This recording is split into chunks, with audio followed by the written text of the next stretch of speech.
taking. And this is our way of trying to shift how domestic violence and gender-based violence is responded to in our community and in our province. It's something we're really proud of at this organization, and it's a project that I've been really lucky to oversee. So first, I'll speak a little bit about the background here in terms of the methodology that I engaged in for my own PhD dissertation research. So I was lucky to be engaged with community here in St. John's, Newfoundland for many years before I started doing community-based research. I was volunteering and working in the community sector, doing things like helping to engage with people who are active in their drug use through our local needle exchange, and doing outreach programs and street walks and things like that. Which was a wonderful learning and a really great opportunity to be engaged in community.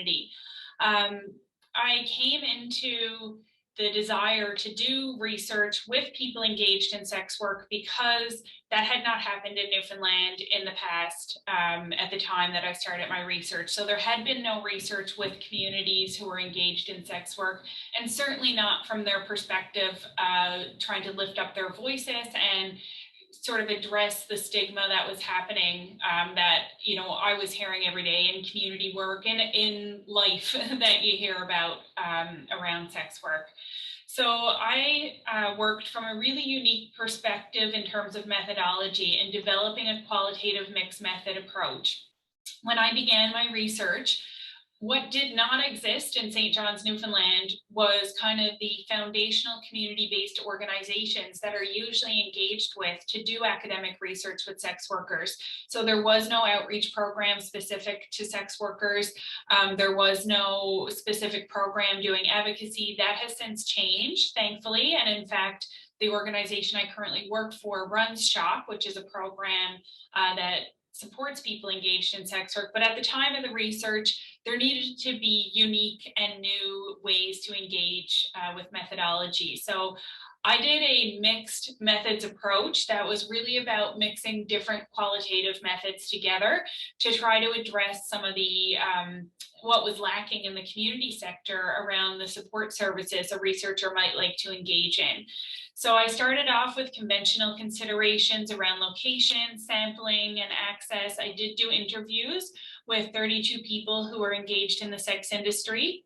And there was some resulting demographic information, although people were quite wary to speak in this research initially. And so I didn't have a big demographic questionnaire. I really collected what came up organically in those interviews. I was also engaged with feminist qualitative methods and learning about them and wanting to implement them, particularly participatory action research and community action research, which is research that I know the MMFC is near and dear to, and really is research that's about helping communities move issues forward. It's about having participants not be participants, but be active engagement in the research process itself. It's about having outcomes that help communities with issues that are important to them and having them very much guide the research in an organic way and a grassroots way. That was not possible, unfortunately, at the time when I started my research, because again, that built-in community organization that would have created that community of sex workers who could have those conversations was not available. So where I landed was in really qualitative methods from the margins and using Miller's discourse analysis, which really takes care to amplify voices of marginalized individuals and looks for circumstances where unconventional resistance might be happening, which certainly was the case with sex workers in Newfoundland. So it's really important within her methods particularly to think about the way theory and methods inform each other, but also to be explicit and open about the standpoint of the researcher and to consider ethics differently. So for me, in engaging with research and doing interviews with people who were doing sex work at the time, there was an ethical piece here around the fact that services don't exist for them.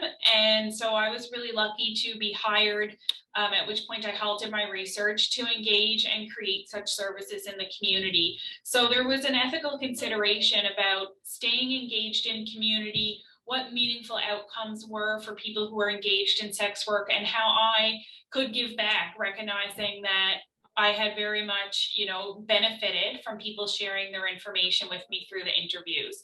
So this is a different way to think about research ethics, very much beyond what ethics boards require of us as researchers, and really getting down to grassroots level with community and understanding how can we lift up voices of folks who are marginalized, how can we really move things in a direction that they desire around advocacy and around things like service delivery.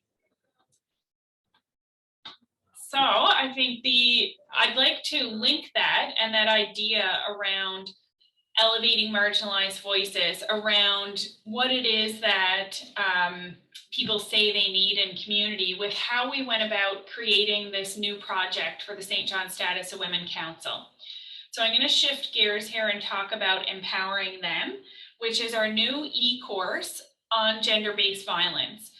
Historically, in this province of Newfoundland and Labrador, and I'm sure many of you can relate to this in New Brunswick, gender-based violence has typically very much been dealt with behind the closed doors of women's centers, transition houses, sexual assault crisis and prevention centers, where we're providing direct services to people who've experienced gender-based violence, typically women and non-binary folks, and that's where the work is happening. So we're in this situation in the community sector here where gender-based violence is seen as a women's issue to experience and a women's issue to respond to and solve. And so we're not having this public discourse that is having people question how gender-based violence impacts their everyday lives or how they can be part of solutions to gender-based violence. So that very much is where we started in thinking about this e-course. When we came to this idea that we might need some kind of public resource, it was because we were running a group here at the Women's Center for women who had experienced violence, and that group was called Empowering Ourselves, an 8-week therapeutic trauma-informed group where women were coming together and supporting each other when they had experienced gender-based violence. That group talked a lot about stigma, and we've run this group probably about 30 times over the past 5 years in its current form. And every time we ran it, women were saying, what's really negatively impacting me is what society thinks about gender-based violence and those who experience it. So they were bringing the world into the room and saying, the world out there is a big part of the problem in me moving forward after my experiences of gender-based violence. The stigma, the stereotype, the shaming, the guilt I feel is very much impacting me. And so at that point, we really wanted to take that perspective from women with lived experience and use it to inform a new resource that helps us think differently about gender-based violence as a community. And so we did just that. We created the e-course Empowering Them.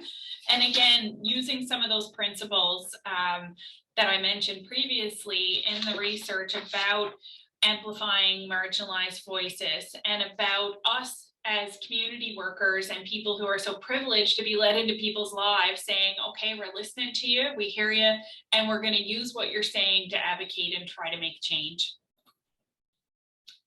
So again, the creation story of Empowering Them was very much in response to community need. The other thing that was happening at the same time as women were telling us about the negative impacts of stigma was that our organization was getting calls from parents, coworkers, friends of women who were experiencing gender-based violence, and folks were saying, hey, someone in my life is experiencing this, what do I do? So we knew that there was a lack of information out there and that we're certainly not taught in school how to have these conversations. We often don't know as adults how to have appropriate conversations around gender-based violence. We wanted this e-course to be generalist for that purpose. So, we're in St. John's, the capital city. We are a women serving feminist organization. We talk the talk all the time, and we're very much into this work around gender-based violence. when we were developing this course, we kept asking ourselves, what would Harry in Pools Cove, which is a tiny little community on the south coast of Newfoundland, think about this information? How are we as feminists and as women working in this going to present this information in a way that does not alienate men, that does not push people away when they think, oh, this topic is not for me or about me or doesn't impact me? How are we going to bring everybody into the circle of this conversation we want to have? So we started with some community consultation, and the staff who were engaged did some phenomenal research, first of all, in looking at what else was available across Canada.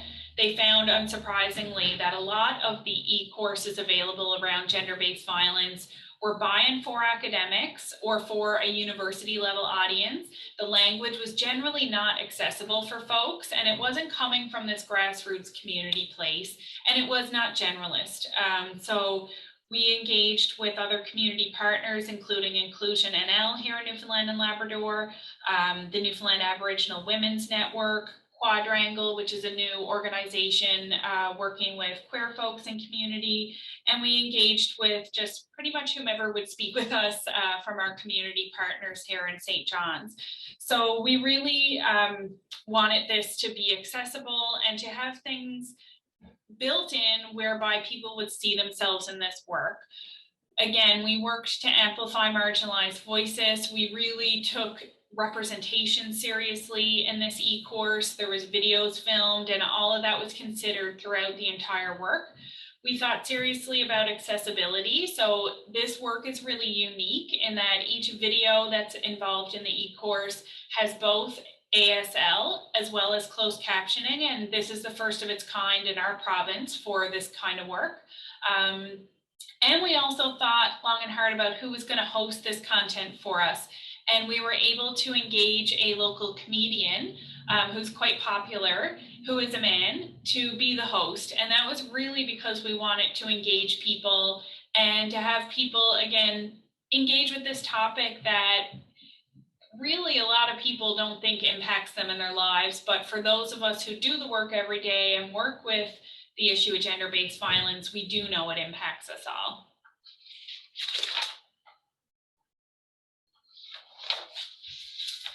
So again, this is very much coming from this perspective of shifting the way we think about gender-based violence from a women's issue to a community-wide issue, and engaging people to think about the fact that whether or not they know it, their lives are impacted by gender-based violence. And this is really important for us because, again, this has for so long been seen as a women's issue. And we had women saying to us, this isn't just my issue, it's the community, it's the way people respond that's having such negative impacts in our lives. This e-course is really about having people see differently with regards to gender-based violence by recognizing the signs. It allows them to think differently by calling out those myths and stereotypes that women have told us about, and then to act differently through the simple act of a check-in. So this is about not people having to take on this huge issue and do things really differently in their lives. It's about saying, hey, you already know right from wrong. You already have skills and knowledge. And how can you start to think differently about this issue and have conversations with people in your lives who might be experiencing it or with people who might be inflicting violence? And so again, this is a huge shift in how we're thinking and talking about gender-based violence in our province. And we really think this is the way we're going to create real change, by having those conversations shift. Our organization is turning 50 next year, so that's 50 years of doing work with women who've experienced violence. It's 50 years of advocating around this issue, and it is still so pervasive in our province. I know at the opening it was mentioned that our organization was engaged in the domestic violence at work research across Newfoundland. And that research is now concluded, and the results have shown that the rates of domestic violence that's showing up in workplaces in this province is much higher as compared to similar research across Canada. So we took up the methodologies that was used in a Canada-wide study and did them exclusively in this province. And when they did the same survey across Canada, They found that 34% of respondents noted that they had experienced domestic violence. That rate was 54% here in Newfoundland. So we really are dealing with an issue that's higher than the national average, and the statistics do show that come out from StatsCan, and we just know it to be true from the level of violence that we see in our communities and the pervasiveness of that issue.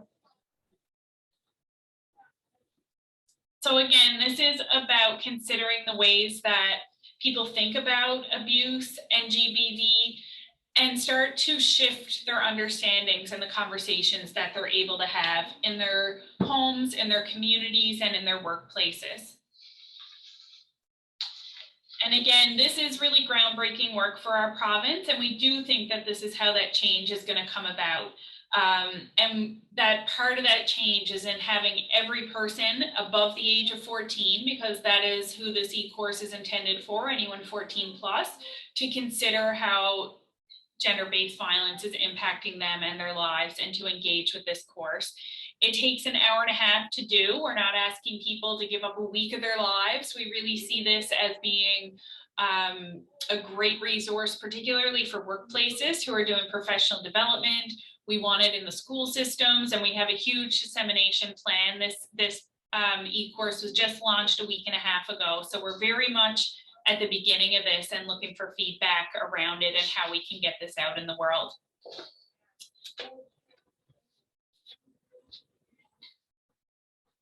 So I'm going to show you a brief video here. This is the opening for our e-course. I'd love for you to get a flavor of what we're doing here and the approach that we're taking. And I think you'll see through this video that the approach is a generalist one. And I'd also just want to note, this is Newfoundland specific. You might be hearing some euphemisms or some language that's not common across New Brunswick. So just a note to you that this is very much meant for folks in Newfoundland.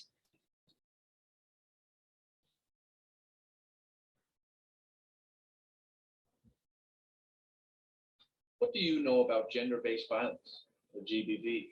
You might be experiencing it. You might be brand new to this topic. You might not even be interested. You may feel like this doesn't even affect you. You might be wondering, why is there a guy on my screen telling me about an issue that affects so many women? Well, this may surprise you, but gender-based violence affects every single one of us, whether we realize it or not. GBV is closer to us all than we even realize. My name is Mike, and I'm going to be your host as we work through this course created by the St. John's Women's Center. Did you know that 50% of women in Canada will experience physical or sexual violence in their lifetime? That's half of all women. And that doesn't even account for other kinds of abuse, like emotional abuse, which can be harder to see. Knowing that at least half of all women will experience GBV in their lifetime means that it almost definitely will impact you or someone close to you. The real rates of GBV are actually much, much higher than what is reported. GBV costs billions every year to Canadian healthcare and justice systems, as well as police and social services. In Newfoundland and Labrador, the rate of domestic violence in particular, which is just one form of GBV, is much higher than the national average. This is a wake-up call to all of us that things need to change. We all know that abuse happens to and by everyone, regardless of gender. But for this course, we're going to focus on how GBV impacts women, because the evidence overwhelmingly shows that women are most likely to experience it and men are most likely to perpetrate it. But to be clear, if you're a man like myself, we're not here to blame you or say GBV is your fault. We're here to show you how you can help put a stop to it and make your community safer and stronger for everyone. Throughout this training, you might feel uncomfortable. You might feel frustrated, angry, defensive, or regretful. You might feel ashamed or guilty. You might realize that you've been abused yourself. You might have abused someone else. This might get under your skin. But feeling these things is normal and it's okay, especially when dealing with something as complex as GBV. Whatever you're feeling, it's essential that you take care of yourself. Be kind to yourself. Stand up and take breaks. Call someone you trust, or call a support line to chat with someone who can help you work through what you're feeling. Included in this course are links to resources and exercises that can help you cope. We encourage you to use them. Remember, you can only help others when you take care of yourself first. If you realize you're experiencing GBV, visit this website to find a list of province-wide support. Together, we're going to explore the impacts that GBV has on all of us and show you how you have the power to stop it in its tracks as a friend, a partner, caregiver, a coworker, and a neighbor. You're on the front line of defense against GBV.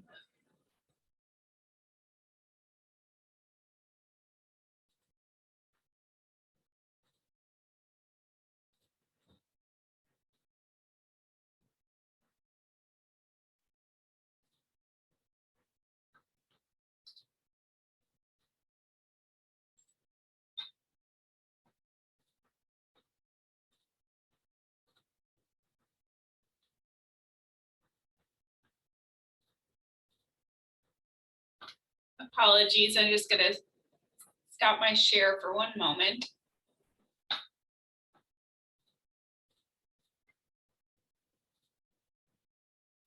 What do you know about gender-based?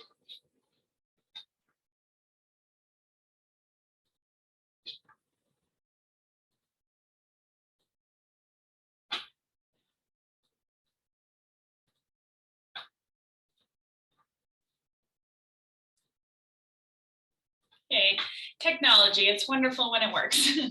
So I just wanted to circle back there to say that message again is from Mike. So this is the first video the user sees when they engage with empowering them. And for us, again, it was really important to have somebody local, kind of non-threatening. He's a funny fellow who runs the Outhouse comedy series and group. And he's known by teenagers, which was really important to us. And so again, this is about accessibility and engaging people. This e-course is available anytime, 24/7, 365 days a year. Users just need a screen of some type. So they need a laptop or a cell phone, or they need a tablet. They can complete it at their own pace. So that hour and a half, they can do a half hour today, a half hour tomorrow. There's links to connect with 24/7 supports, other resources. And so this is something that's really important because we've created something for the community that can be accessed without a wait list. And there are so many wait lists for services in St. John's and in Newfoundland and Labrador as a whole.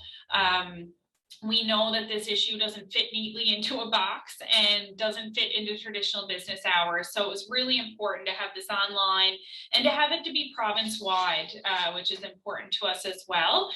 And so this Empowering Them course covers a really wide array of information about GBV and gives users valuable skills and really realistic strategies for addressing it.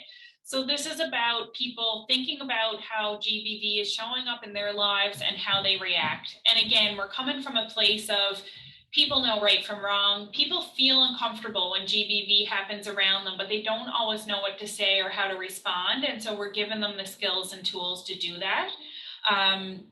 It's really interactive. So there's quizzes, activities, videos. And again, it's about people being able to recognize the signs of abuse, challenge those myths and stereotypes, and then how to have strategies about checking in with people. This is the big thing we want people to be able to do, to have a conversation, to say, hey, I noticed this is happening for you. Can I connect? Oh, no, you don't want any support. That's cool, but I care about you and I'm here if you ever want to talk. That's the level we're at. We don't want to turn people into counselors or therapists. We want people to engage with others in their lives, to have real conversations. And this work is really, truly rooted in the values of our organization and the community members who inform that work. And that accessibility is so essential to us. And because so many people are often left out. So we've really tried to be inclusive here, and that's, we want people to see themselves reflected in the content, and we wanted to try to remove those barriers that usually prevent people from accessing services. So I'm just going to show you a couple of the original videos from Empowering Them, and then just for the my folks who are keeping time there. We're going to go through 2 more videos, and then I'm just going to talk a little bit about the information that we're pulling out of the e-course in terms of what research is associated with this new program, and then we'll end. So I think we should be at about 10 more minutes there. So this is one of the videos that addresses the common myth: what happens in someone else's relationship is none of your business.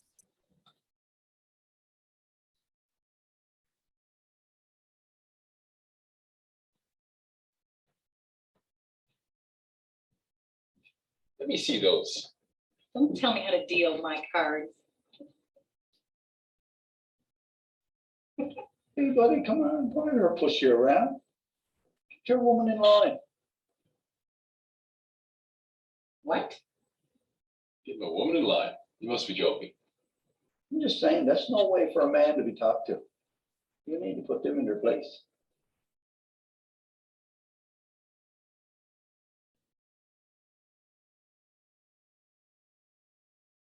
Whose deal is it?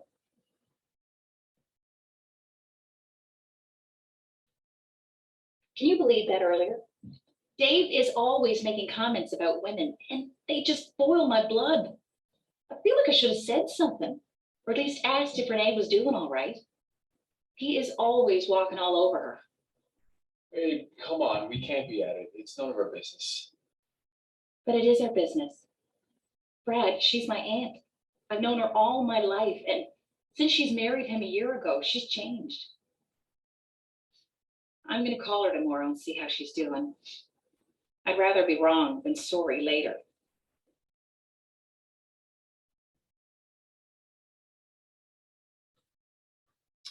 So as you can see, this is really about taking what we know as academics and air quotes experts on these issues around gender-based violence and bringing it down to a level that folks can engage with, that is generalist, and that people in communities all across our province can consider in terms of how this shows up in their own lives.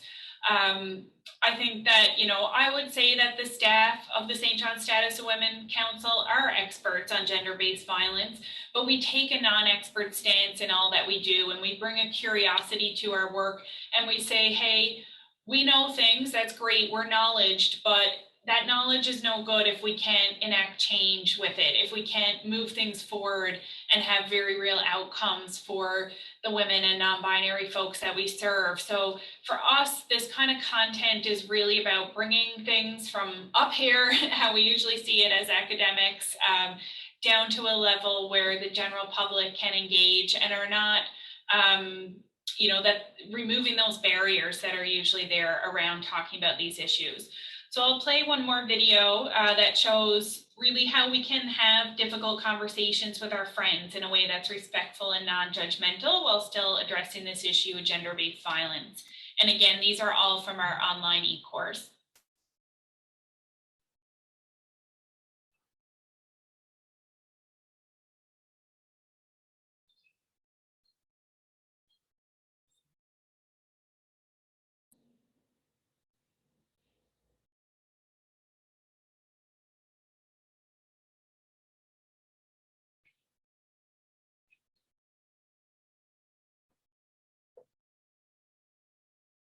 So yeah, I'm thinking, do you want to meet up around 7? The new Marvel movie just came out, and I heard it's so good, and Beth really wants to watch it. Is Sarah into that? I'll show you what Sarah's into. Okay. Oh no, come on, dude. Yeah, man. She's such a good girl all the time. You never think this is what she'd be into, but she's a total freak. She even let me record it last week. Showed Mike last weekend. His face was priceless. She told me not to show anybody, but the reactions are just too good. Yeah, no, I don't. That is not right, dude, at all. Whatever happens between you guys needs to be private. Yeah, I get it. She's super hot and everything, but I clearly did not need to see that. Whatever you're into, you need to respect her privacy, dude. Come on, you should know better. Fine, man. Relax. I'll put it away. I'm not trying to give you a hard time, and I'm really telling you this because you're my friend, but you need to do better, dude. Okay? Understand? Bye.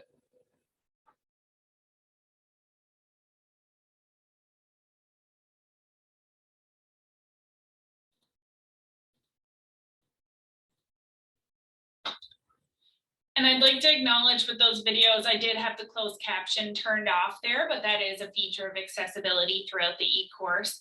And this e-course is now out in the world. People have been engaging with it. And in fact, we've had excellent engagement, so much so that the site crashed the first day we launched it, which was both a problem and a gift. So with the interest of gaining valuable feedback from this e-course, there are surveys included throughout. And this is where we were, again, as a community-based organization, putting our researcher hats on and saying, how do we want to go about collecting this information? So the first thing that users come across is a demographic survey. This survey asks users to disclose their region of residence within the province, their age, and their gender identity. We are not asking for too much personal information here, and that is purposeful because we think that this is a difficult topic for people to engage with. And I think people, particularly if you're a man engaging in this course, there's a hesitancy and there's this feeling perhaps of feeling blamed or shamed by other ways that we've had conversations about gender-based violence in the past. So we really did not want to create a big barrier in terms of people feeling like, oh, I might be identified, or oh, they're collecting too much information about me. Is this going to get back to my boss that I completed this course and what my answers were? So we just wanted to be, collect a little bit of information that we can use, but not too much. So that's really mindful, and that's, in line with our values as a community-based organization. It's about, that demographic information is about understanding the reach of the e-course, and particularly what parts of the province, what age groups it's being engaged in. And that's going to help us adjust our efforts to promote the e-course in the future. So really the information we're collecting is about, okay, how do we best get this out there? If we're not seeing teens engage in it, how can we look at what marketing strategies we've had to try to get that population involved? So there's an additional survey included, and it's a pre and post to measure attitudinal change. And this is really important because that's what this is all about. It's about how people think about this issue of gender-based violence. So really the attitudinal change survey was adapted from scales used in the willingness to intervene in cases of intimate partner violence against women scale, which is important because we're trying to get people to use these skills that they'll gain through this e-course in their everyday life. So that's really measuring what's important to us. And then the acceptance of myths and intimate partner violence against women scale as well. So that's really important too, because a big piece of this is about challenging stereotypes and stigma. So we did slightly alter the wording in some of these survey scale questions, really to make them more accessible to the average reader. We tried to keep everything here at a grade 6 reading level, which was very important to us. And this was done on the advice of several individuals who reviewed the course content. So again, leveraging that community-based information and feedback that we got. And we changed the questions wording to reflect a more gender neutral stance. So this is due to really the idea that women are seen as quote unquote victimized by violence in all instances. And we really wanted this to be general and be an e-course where any person of any gender might be able to see themselves reflected in either role. So the e-course also contains several quizzes, but we are not tracking responses to these quizzes. These are for people self-learning. And again, we wanted this to be as not intimidating as possible for folks because of the taboo nature of what we're trying to address here.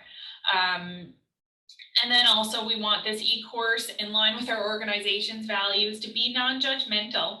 And we want to welcome all users, regardless of whether or not they've caused harm, because we know that's the only way we can have movement and solutions to GBV. Just a couple points here. So there's been some really interesting distributions of responses to several of the survey questions.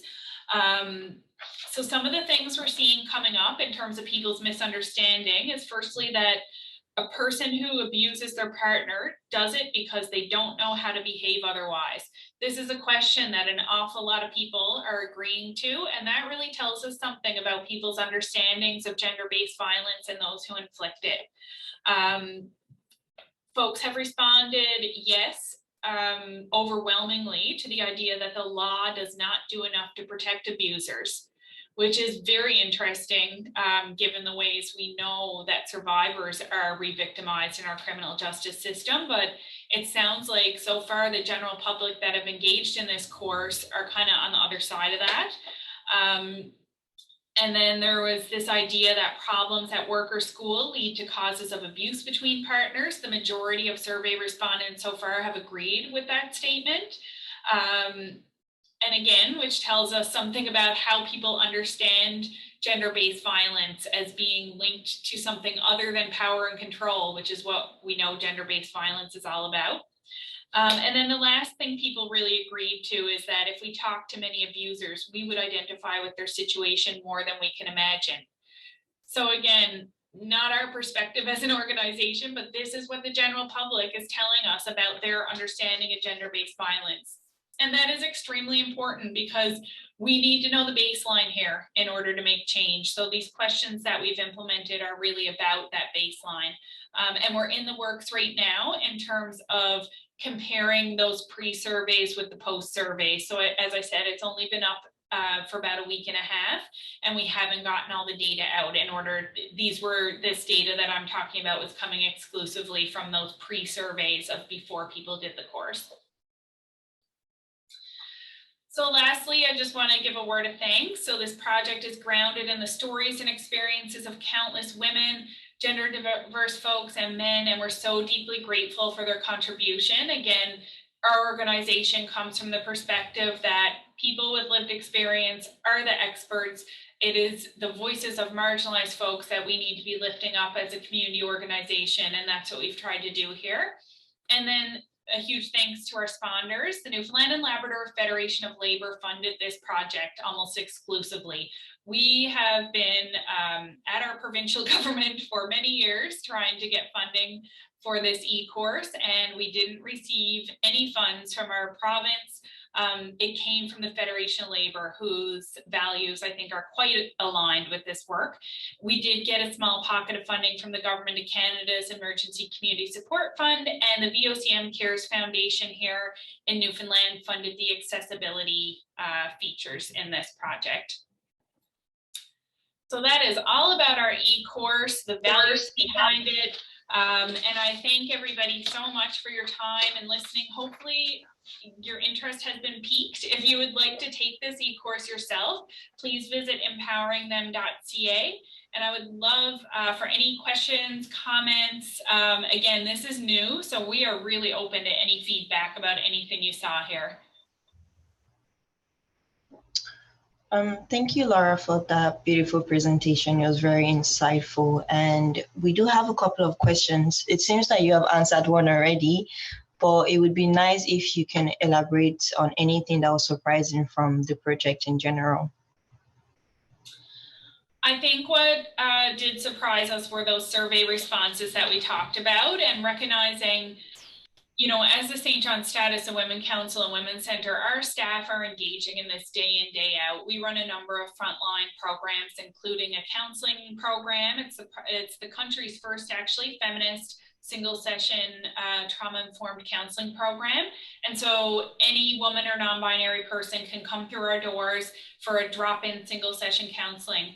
And we see an awful lot of people come into that service because they've experienced violence. So we're working with this every day. We're doing public advocacy around this. And I think we work in a bit of a bubble. And I think we're quite surprised by the responses of the general community, and especially in terms of, you know, what's going on around their ideas of why people engage with gender-based violence, and, you know, some of the stigma that showed up there around that. This idea that a person abuses their partner because they don't know how to behave otherwise is really interesting, because they do behave otherwise at work, with their friends, in every other part of their life except their intimate relationships. But obviously that's not recognized yet by the general public. So these are all things that are going to inform how we do public advocacy and move this issue forward. Okay, thank you so much. It seems my camera is not turned on for some reason, but we do have other questions. So do you have any example of the program being used in the workplace and what has been the outcome?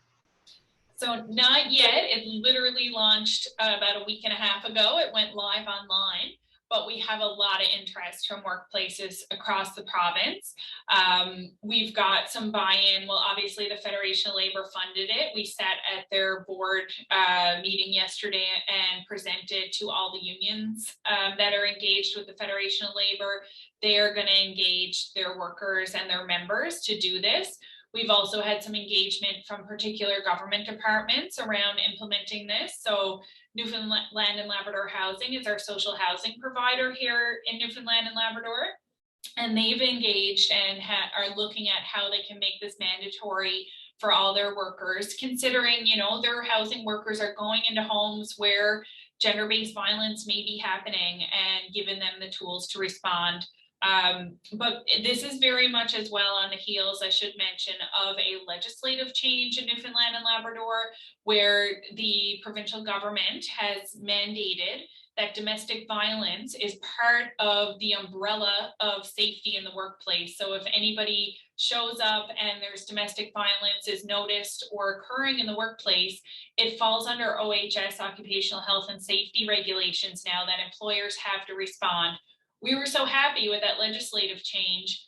Not a lot of back end information on that from those that do that work around, okay, so what does this mean for me as an employer, aside from the fact that I have to have these policies in place? What does it actually mean in interactions with employees? So we really feel like this e-course supplements that change in legislation to give people the very real tools to respond. And I would say that DV at Work research we engaged in showed that 42% of people who said they experienced domestic violence confided first in a coworker. So people are talking about this with their coworkers, and domestic violence is very much showing up in workplaces in this province. I think it was 75% of people who said they experienced domestic violence said that it impacted their workplace. So we're hopeful. We want this mandated. We want every single public service employee in our province to be mandated to take this course. It's a long road we're on through Workplace NL, but we're hopeful that we'll get there.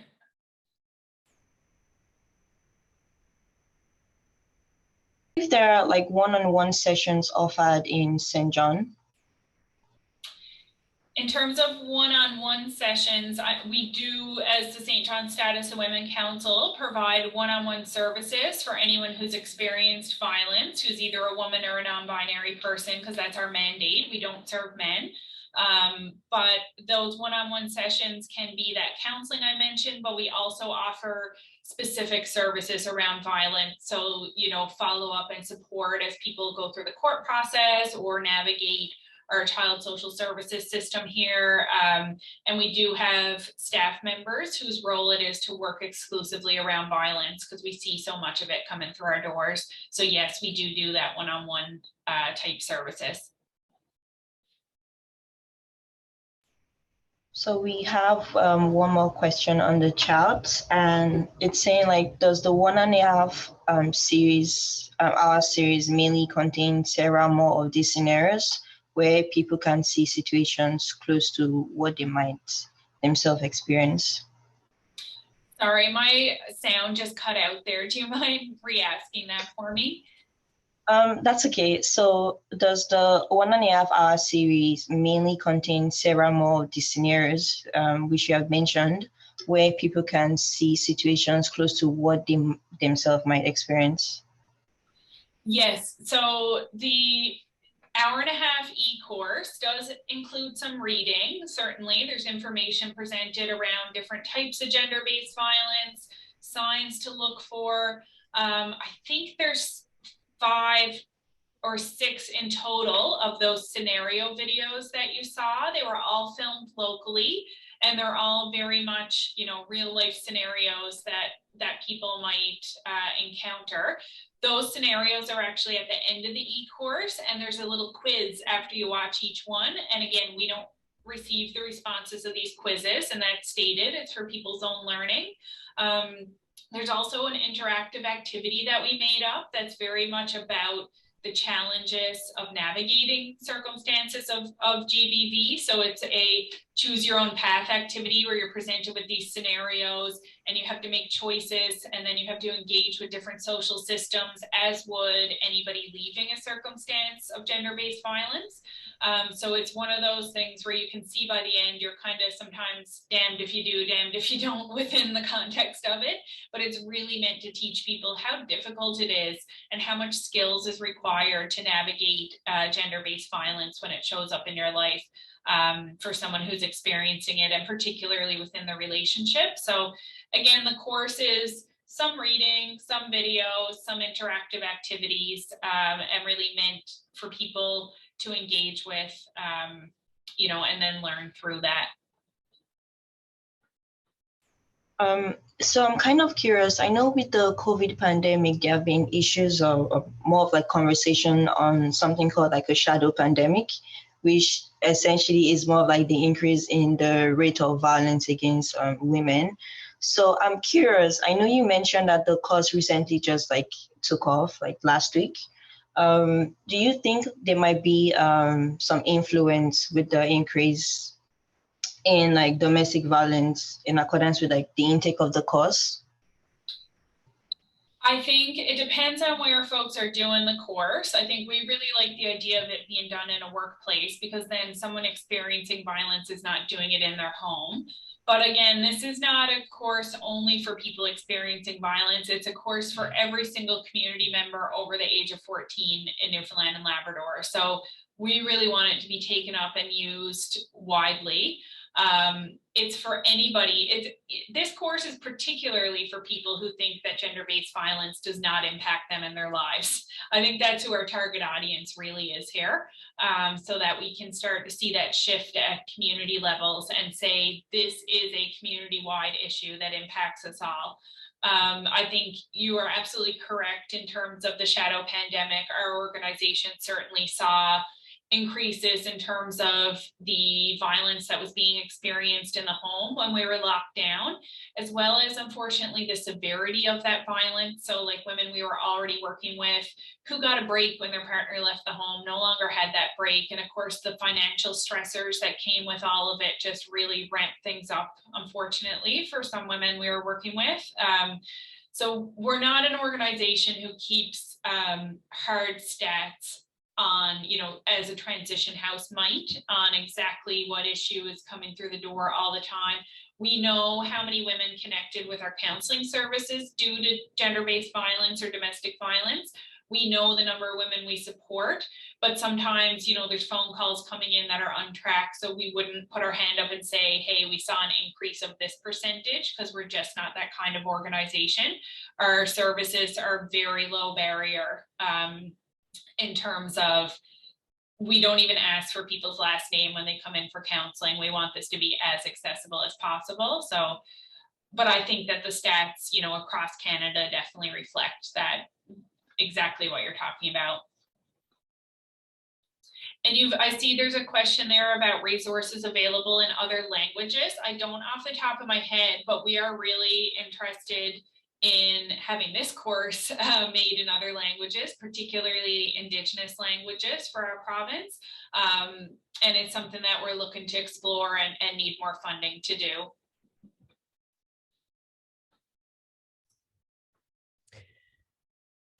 Laura, I was particularly interested in the funding for the project. And so it came most significantly, you mentioned, from the Federation of Labor. So that's quite an interesting fact that that there wasn't sort of provincial funding for the work. So here at the Miriam McQueen Ferguson Centre, we have participated in a provincial group It's Your Business, a toolkit, the creation of that. And I know some folks from the committee are on today listening. And so we're interested in looking at funding to keep that sort of going forward. And so you've given me some ideas about maybe where I can go and look for some funding to keep our efforts going forward. Would you have any objection to us linking to your course and to your site from our website?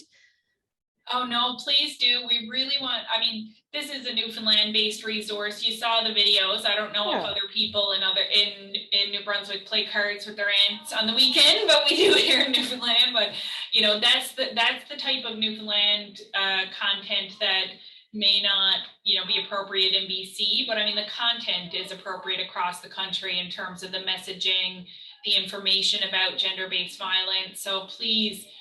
You know, our dream is to have this used in Newfoundland and Labrador, but maybe we're not dreaming big enough, and it could be a national resource in the future. Perfect. Thank you.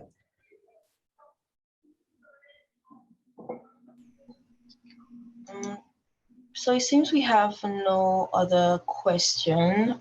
With that being said, Laura, I want to thank you for your presentation once more. It was very, very insightful.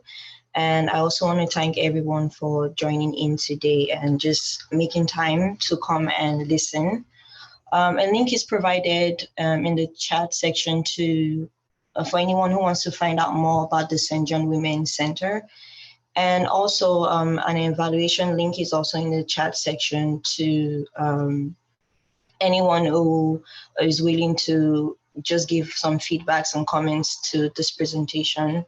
And finally, if you would like to contribute to the MMFC ongoing efforts to provide knowledge transfer and more educative events like this, you can support us through the donation to the Ferguson Foundation. A link is also on the chat if anyone would be willing to donate. So thank you very much.